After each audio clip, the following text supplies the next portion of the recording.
kami mahasiswa dari YKN Palangkaraya, program studi pendidikan agama Kristen dengan mata kuliah yaitu perencanaan pembelajaran pendidikan agama Kristen.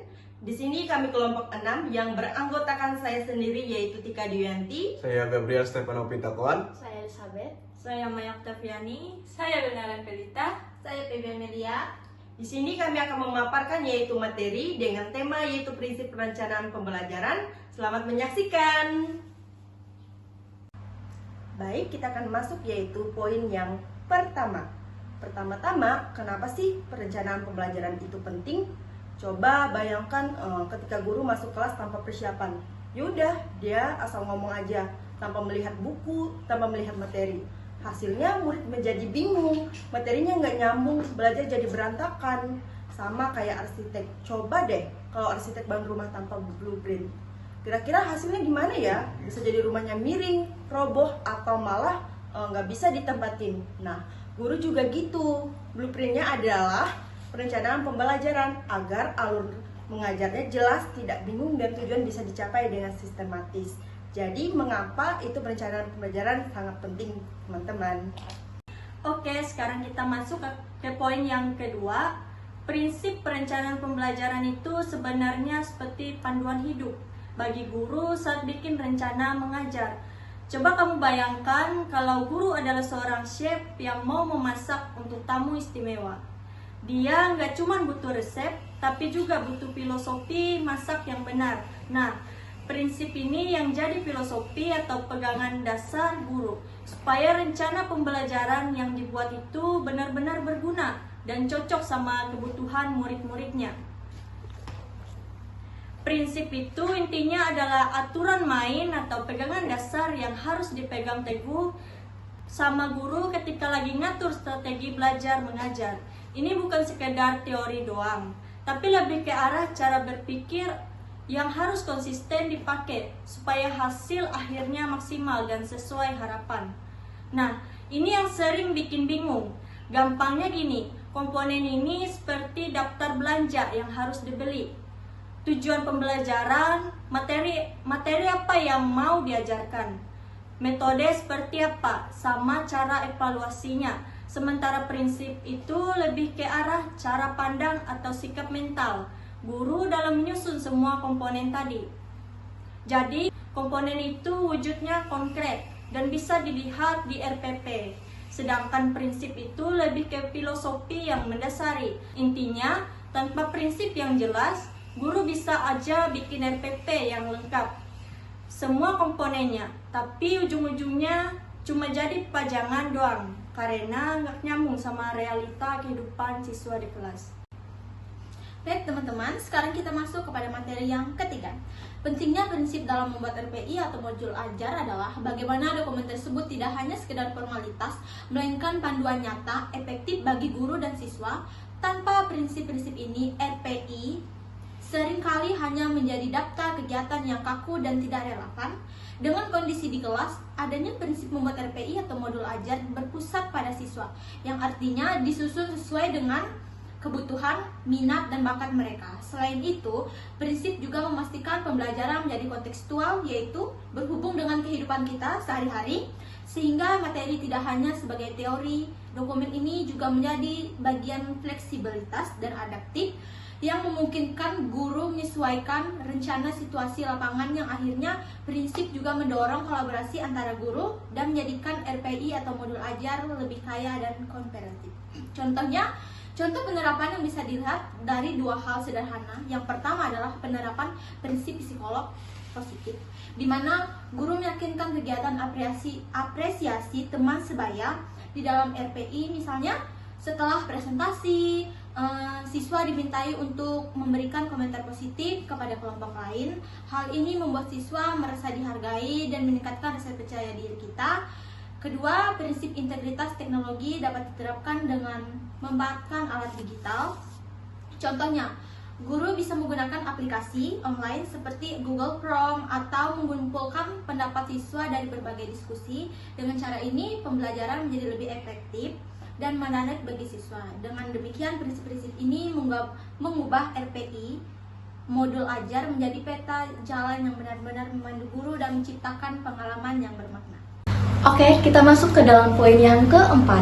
8 prinsip perencanaan pembelajaran. Yang pertama itu berorientasi pada tujuan pembelajaran. Pasti setiap pembelajaran harus punya arah yang jelas. Tanpa tujuan, guru atau siswa seperti berjalan tanpa peta. Bisa jalan jauh tapi nggak tahu arahnya kemana. Nah, contoh lainnya dalam pembelajaran IPA. Tujuan pembelajaran adalah siswa dapat menjelaskan siklus air, maka semua kegiatan belajar mulai dari gambar, ilustrasi, diskusi, sampai membuat eksperimen mini, hujan buatan dengan es batu dan air panas, lalu mengarah ke pencapaian tujuan itu. Lalu poin yang keduanya berpusat pada peserta didik. Siswa adalah subjek utama dalam belajar, artinya rencana pembelajaran harus menyesuaikan dengan kebutuhan, minat, dan kemampuan mereka. Tidak semua siswa belajar dengan cara yang sama. Contohnya dalam pembelajaran bahasa Inggris, ada siswa yang suka belajar dengan musik.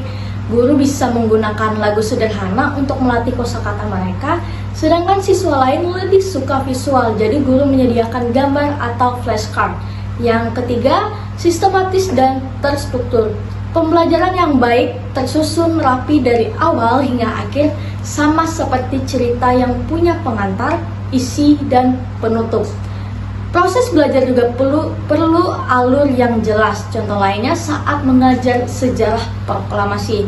Guru memulai dengan menayangkan video singkat suasana pada tahun 1945. Lalu menjelaskan kronologinya pada saat itu, dilanjutkan dengan diskusi kelompok tentang tokoh-tokoh yang terlibat dan ditutup dengan refleksi. Apa arti kemerdekaan bagi kita sekarang? Lalu kita masuk ke poin yang keempat, kontekstual dan relevan. Materi perjalanan lebih mudah dipahami jika ada kaitan dengan kehidupan nyata siswa. Jika pelajaran terasa jauh lebih dari kehidupan mereka, siswa pastinya cenderung bosan. Contoh lain dalam pembelajaran matematika juga tentang presentasi.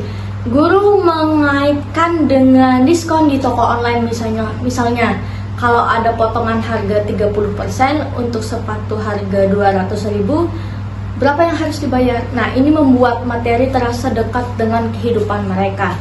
Lalu poin yang kelima, fleksibel dan adiktif. Rencana pembelajaran bukan hanya suatu yang kaku. Guru harus siap menyesuaikan dengan kondisi kelas. Kadang apa yang sudah direncanakan pasti tidak berjalan persis sama di lapangan. Contohnya, jika kelas terasa jenuh dan mengantuk, pasti ini siswa sering merasakannya. Guru bisa mengubah strategi dari ceramah ke permainan, kuis cepat, atau diskusi berpasangan. Dengan begitu, pembelajaran tetap hidup walaupun kondisi tidak sesuai rencana awal. Lalu poin yang keenam itu berorientasi pada pengalaman belajar bermakna. Siswa lebih cepat mengingat jika mereka mengalami langsung, bukan hanya sekedar mendengar. Bukan belajar hanya soal hafalan, tetapi juga soal mengalami.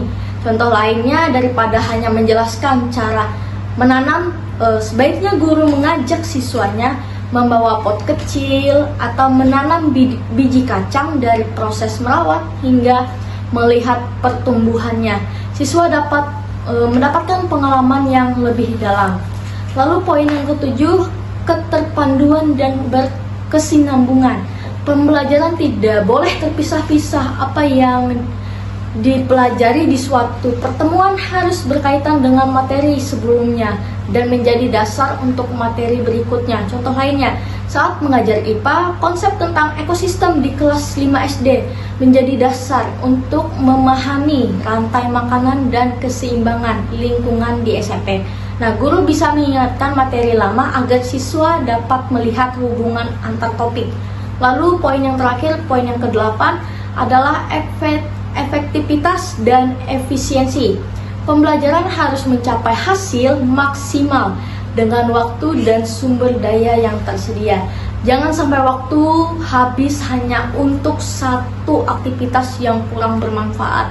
Contoh lainnya, dalam 2 jam pembelajaran, Seni budaya, guru tidak menghabiskan untuk ceramah aja panjang lebar tentang teori musik. Sebaiknya guru membagi waktu sedikit penjelasan, lalu lebih banyak praktik memainkan alat musik sederhana seperti gitar atau piano. Dengan begitu lebih produktif dan hasilnya lebih terasa.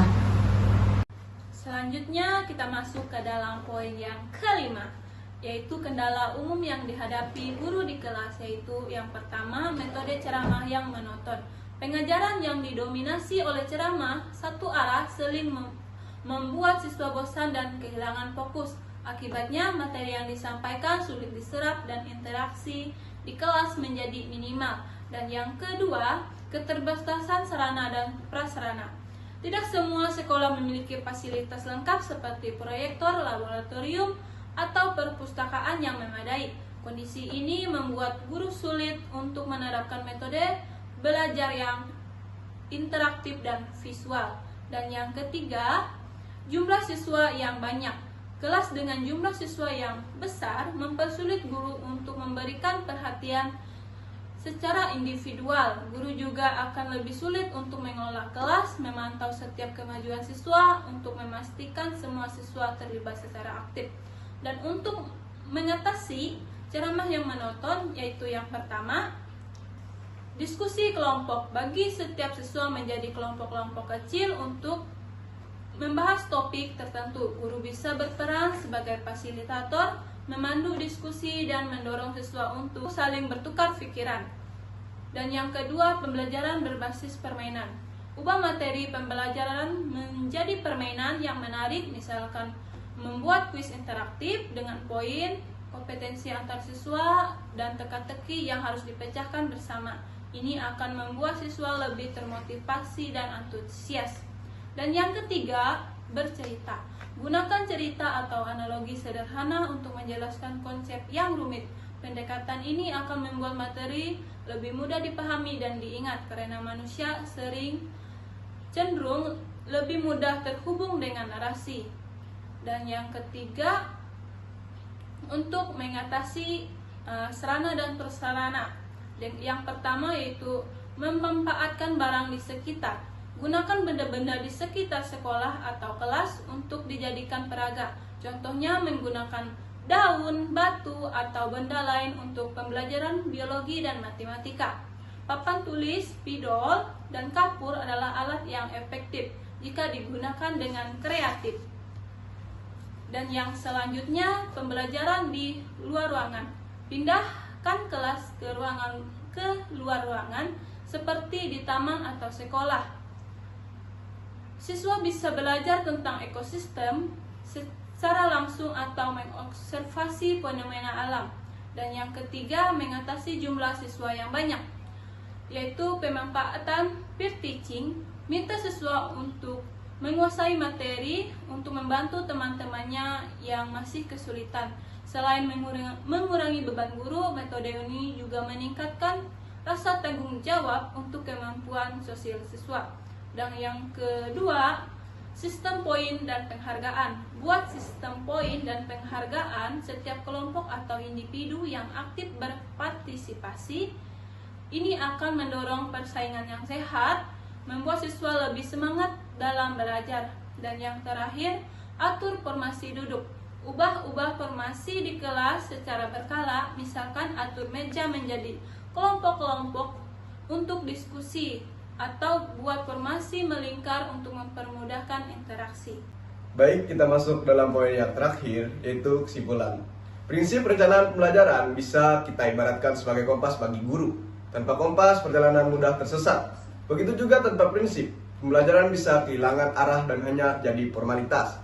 Ada 8 prinsip utama yang jadi pegangan. Yang pertama yaitu berorientasi pada tujuan pelajaran supaya arah jelas. Yang kedua, berpusat pada peserta didik supaya kebutuhan siswa jadi prioritas. Yang ketiga, sistematis dan terstruktur supaya langkah-langkah rapi dan logis. Yang keempat, kontekstual dan relevan supaya materi nyambung dengan kehidupan nyata siswa. Yang kelima, fleksibel dan adaptif supaya bisa menyesuaikan kondisi kelas. Yang keenam, berorientasi pada pengalaman belajar bermakna supaya siswa tidak hanya tahu teori tapi juga merasakan manfaatnya. Yang keenam, keterpaduan dan kesinambungan. Antar materi saling terhubung, tidak terputus-putus. Efektivitas dan efisien, waktu, tenaga, dan sumber daya bisa menggunakan sebaik mungkin. Bagi kami calon guru, memahami prinsip ini sangat penting karena jadi bekal nyata. Sebelum masuk kelas, prinsip membantu kami menyusun rencana pembelajaran yang bukan cuma rapi di kertas, tapi juga hidup di kelas. Dengan begitu, pembelajaran bisa lebih bermakna, relevan, dan benar-benar memberi dampak pada perkembangan siswa. Sekian materi yang kami paparkan, semoga bermanfaat bagi kita semua. Mohon maaf jika banyak kesalahan atau kekurangan, karena kesempurnaan hanya milik Tuhan. Sekian dan terima kasih. See you.